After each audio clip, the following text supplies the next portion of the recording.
It's morning. I can smell jasmine. It's a smell of home, safety, hope. My son's fingers have lost the chubby feel of toddlerhood. I can tell this as I give his hand tiny squeezes.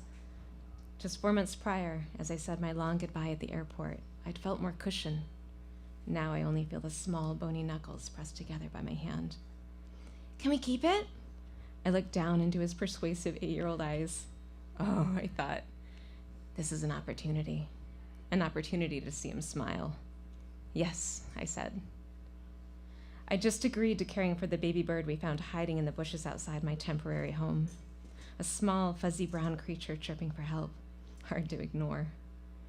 My son raced into the house, his face bright with purpose. I hadn't seen a smile for a long time. It disappeared when I explained that I'd be sending him to live with his dad in Florida, on the other side of the world. He'd be living there until I could get myself situated in California as I separated from the Air Force. I didn't tell him that my decision came out of fear, that I didn't have a job lined up and all I saw in my immediate future was a big question mark. No place for a child, cushion or not. 2005, Narita Airport, Japan. I felt a beautiful airline employee gently take his hand from mine. As she placed a lanyard around his neck, I wondered what his tag read. His name, his hair color, eye color. It probably read, Tristan, male, blue eyes, 8.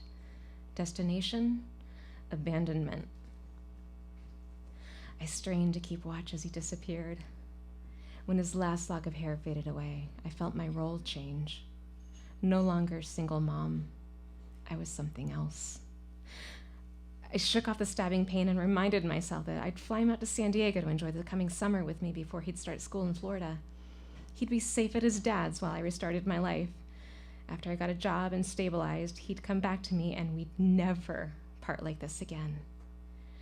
This is temporary, I whispered as I walked through the giant glass airport doors. It wasn't temporary. I stood before the motherless bird. We had 4 short weeks before my son would return to his dad's. I imagined what our time would be like, caring for this bird, protecting it, watching it fly away. Was this a good idea? Too late. My son emerged from the house with a shoebox. The box came from the new school shoes I'd bought for him with the last of my savings. He knelt on the ground and, knowing baby birds need cushion, produced his brand new socks from his pockets and carefully created a soft bed. Together, we gently lifted the bird and placed it inside the box. As my son looked over his new pet, I thought, I need $10 for more socks. 2018, finally. My boy is home. Well, technically man. After he turned 21, things were getting hard and he needed cushion. After 15 years of failed negotiating bribery tiers, after a childhood of summer and holiday visits, lengthy phone calls about video games, girls, boys, music, finally, Tristan was finally returning to safely nest under my wing. We transformed the garage into his new room. This was the one and only time I have ever enjoyed cleaning out my garage. As I closed the door behind me, looking back to take in his new space, I felt whole. Every day, I'd stare across the narrow walkway separating my kitchen door and the garage door. I loved that just behind that door was my son, close enough that I could wash his laundry, feed him, nag him, watch him, close enough to mother. Then I noticed the things you notice when you live with someone. He was messy. He didn't eat well. He was so very thin. He seemed tired. He had secrets. It was a late afternoon when I opened the door to find my boy pacing, his unshowered hair partially hiding his eyes. Mom, I'm not doing okay. So, when your kid tells you they want to die, that they've thought about the how, considered the fallout, that as the days go by, they feel weak, unable to move, eat, you feel like you just found out you've been running a race this whole time, and guess what? You just lost a race you had no idea you were running. And in this race, my child dies I absorbed every word, every breath, every speck of dust floating through the garage air. I watched my son collapse onto his bed, his eyes hopeless. As I placed my arms around him, he seemed suddenly heavy, as if weighed down by something I knew I'd planted there, underneath his skin. 3 weeks of summer left. We decided to name the bird Tom because it had a boyish look and we're accustomed to putting things in boxes. Very quickly, Tristan became obsessed with the survival of Tom. The bird, a constant factor in every moment, every thought, every plan had to involve Tom. Google provided our guidance and my son provided our conviction. This bird would live. As soon as Tristan woke, he'd rush to fill our children's liquid Motrin syringe with crushed food. He began refusing to leave the house.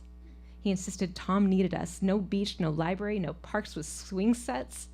We'd sit outside our front door by Tom and his nest of socks, and I'd listen to Tristan go on and on about how sad he'd feel when Tom was finally strong enough to fly away. He cried at this. I did too, but for different reasons. My grown son and I were finding a rhythm. As soon as I woke, I'd race out my kitchen door and place my ear against the garage door, listening for movement, a sign that he'd made it through the night. Every time the door opened before I touched the handle was like, he'd begun therapy. We'd had some days with food, with smiles, still. His moods shifted like unpredictable tides. We'd share a laugh, but in a matter of hours, heaviness would sweep over my boy, and both his room and his eyes would fall dark. Then, Anthony Bourdain succumbed to suicide. It felt uncomfortably close when, during a radio interview, a dear friend of Bourdain explained that she'd always known he would die by suicide. It chased him his whole life. Every day he was alive, Bourdain thought, was cheating death. After hearing this detail, a thought crept in. One day I'll open this door to find my son dead. 2 weeks of summer left. I woke in the middle of the night, hearing the front door open. Still pulling my clothes on, I cautiously looked through the cracked door to see Tristan sitting on the ground, a blanket wrapped around his body, the box in his lap. T, it's late. We need to get to bed. Mom, he's not doing okay. I looked at Tom. His wings were spread out, his head drooped in an unnatural way. But for the moment, he was alive. I became frustrated. Why hadn't his mother appeared? Why hadn't she responded to Tom's chirping pleas? I didn't know what to do, and now there was nothing else I could do. So I pulled my little boy into my lap, his thin legs chilly against my own warmth. It was a beautiful night, filled with cold, sweet air, and I attempted to distract him. Try to find the Little Dipper, Tristan. Some things are worth staying up for. The garage door was open, a sign it's a good day. It had been difficult. I started to feel that no matter what I did, I couldn't ease his suffering. I was a mother hobbled by our past, or lack of one. So when, on this day, the day with the door ajar, he mentioned he was going to a concert that night, I couldn't help myself.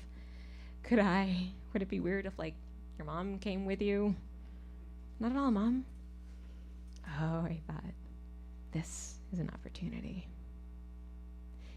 He'd spent his lifetime, the son of a makeshift mother, feeding her careful anecdotes from his life, the phone like a tiny syringe, carefully administering just the right amount to keep her going. Music was a topic that frequently connected us, and during one of the darkest and most precarious moments of my own life, I found solace in an album Tristan shared with me. For me, there was one song that linked me to him, bridged our sadness. And that very night, that very band was playing. I quickly searched for a ticket. Thankfully, obscure bands never sell out. We stood in line outside the venue. One sad boy and his way too old for this show mom. Ashamed for feeling out of place, I tried to cast like I looked like I belonged, I couldn't help it but wish I had more tattoos, I'd worn my old Circle Jerks t-shirt, had piercing, anything edgy. I was wearing mom jeans. I resorted to small talk. Hey, T, before a show starts, you ever try to guess what your favorite moment will be? His face lit up, and we exchanged our most memorable concert moments over the years. I loved seeing his smile. I know what song I want to hear tonight, I dared to offer. He knew what song I was referring to. Mom, I don't think they're going to play that one tonight. His smile faded, and he turned to face the front of the line. I felt out of place, out of time, the distance between us too great. My idea of staying out on a weeknight to magically connect over a band I only knew one song from was nothing more than a stolen after-school special plot. Good intentions cheapened by my agenda. I hoped they served beer. Inside the venue, I found a comfortable corner where the elderly corralled with a decent view of the stage. I held out my hand and gestured knowingly to Tristan. He handed me his glasses, flashed a smile, and headed to the mosh pit. As the music filled the spaces between us, I stood on my tippy toes, carefully watching not the band, but the thrashing mix of bodies down in front. I laughed out loud as I caught sight after sight of my son's great big wavy hair bouncing back and forth, his hair so distinctive and his mother so glad he refused to cut it.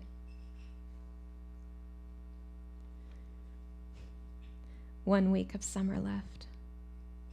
I woke to a sound, Mazel tov. Is that the bird, I thought? Then the sound came again and built into a wailing scream. I raced out of bed, and as I ripped open the front door, my gaze fell first to my little boy. Then they fell to Tom. But it wasn't Tom resting in a bed of socks. What was once a small baby bird was now a moving shadow of ants. The vicious scavengers had somehow reduced Tom into a swirling pancake of bones and feathers. I grabbed Tristan and pulled him into my arms. I had never felt more helpless. He thrashed and railed against me, his hands digging for ground that wasn't there. His eyes pierced me as he screamed, "Mom, look what they did! Look, why? I hate God!" I froze. No words came. No solace. I just looked into his eyes. I knew I should have taken the bird to a shelter. I knew I wasn't able to care for it. All I had provided was the audacity to think that I knew what I was doing, that no harm would come under my watch.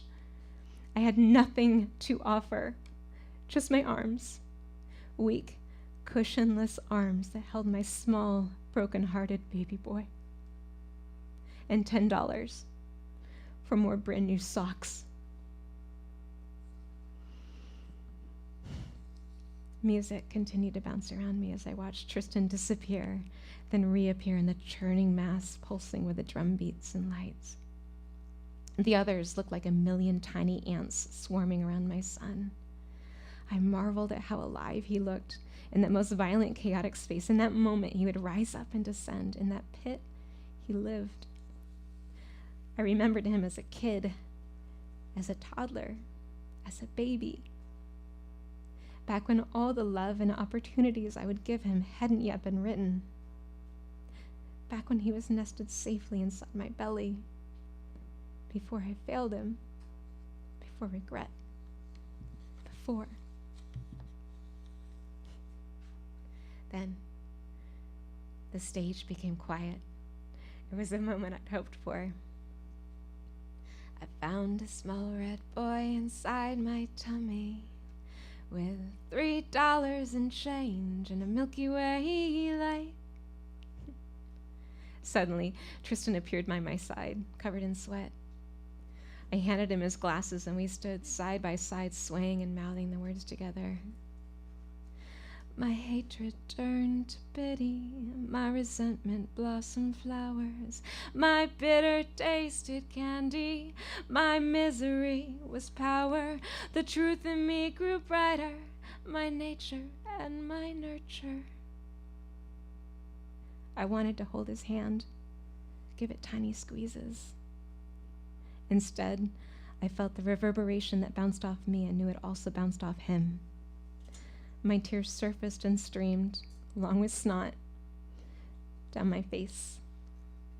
Out of the corner of my eye, I saw Tristan look at me, then face to turn the music. The stage lights turned brilliant, both blinding and illuminating us as the song crescendoed. No more shame, no more fear, no more dread. I am the truth.